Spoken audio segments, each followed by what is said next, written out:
Tonight, one of our new members of Toastmasters will be delivering her first icebreaker speech. The title of the 46-minute speech is, and this is her words, "Thanks, Immigrant." Maria will be sharing her journey through the fear of public speaking and the motivation to get out of her comfort zone. Please help me welcome to the lectern, Maria Flores. Yay!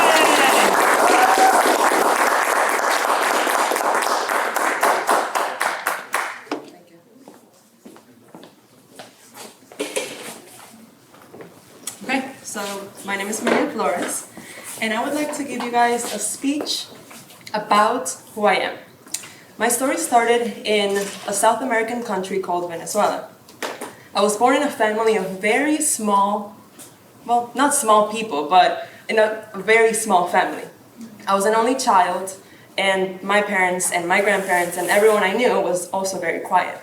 I was very introverted, reserved, shy, but weirdly enough, I found peace in my solitude. I liked being alone. I was playing alone. I was exploring alone. And most importantly, I was talking to myself.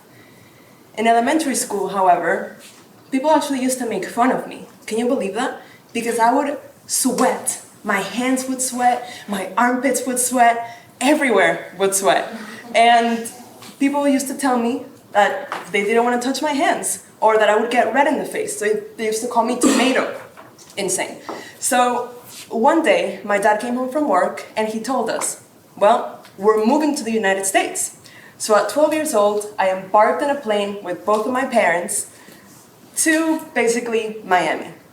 Little did I know that the level 2 English pronunciation that I was studying in Venezuela was definitely not gonna make the cut.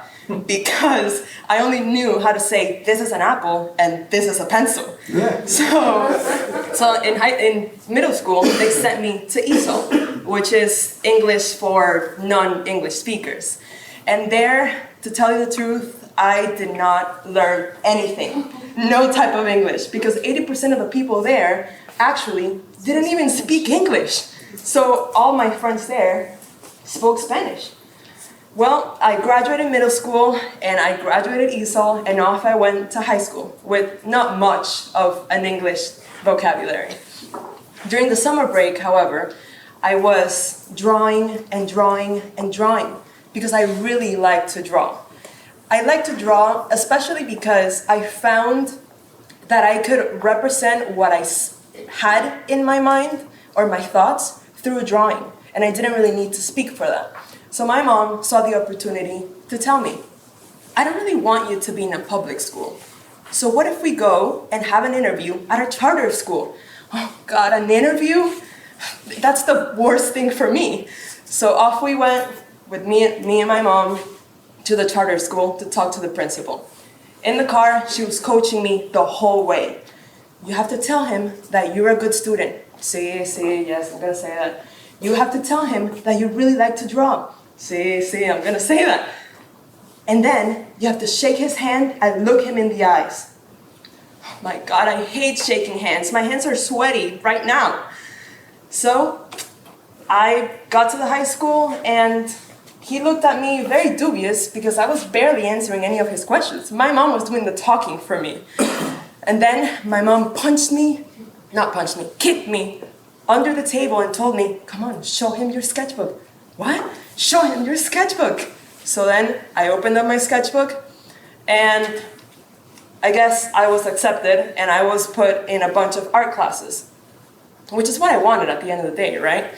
So in the following day in school, in my first day of high school, it was just as any other day, horrific. But not horrific because high school was horrific, especially because as soon as I get into the art class thinking, right, that I'm going to be drawing, the teacher comes and she says, well, let's do an icebreaker. And I'm like, what is that? I don't even know. They don't do this in my country. So I stood up reluctantly and I said, hi, my name is Maria. I'm an immigrant and I know no icebreaker. And I sat down. People started laughing at me. Can you believe it? Laughing. But then I thought to myself, maybe they're not laughing. at me. Maybe they're laughing with me. And they thought I was hilarious. I think it was my accent that was very funny. So I started making friends. And people used to start inviting me to parties. And I started talking a little bit more English and more. And then I thought to myself, what if I take this opportunity to develop the English language? What if with jokes, fun, and maybe making a little bit of fun in myself, I start, volunteering for opportunities to speak? The next year, I joined the journalism group. The following year, I was the host of the pep rally. The following year after that, I was the host of the talent show. And little by little, I started learning English and making way more friends than before. And after that, we became residents and citizens of the United States, and I couldn't really continue using my immigrant status as a clutch, right? I mean, it was just too much. I went to university and I started understanding what was it that I wanted to do.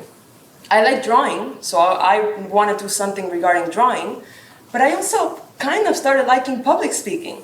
So then I said, well, I'll just become an architect because I have to draw and I have to be quiet and I have to be peaceful. But then I have to persuade people and I have to talk and basically sweet talk to the clients, right? And that's exactly where I'm at right now.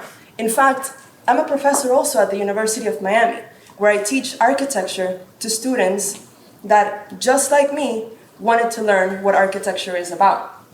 And actually, some time back, I was sitting in a room, I remember, for some final reviews with the dean of architecture, the director, and many architects and professors that I really admire. And my hands started sweating profusely. My heart started beating fast because I wanted to speak, but I was afraid of the judgment. So then I thought to myself, that immigrant girl, she actually did it. So why can't I? And then I thought to myself, thanks, immigrant. And that's when I started speaking again.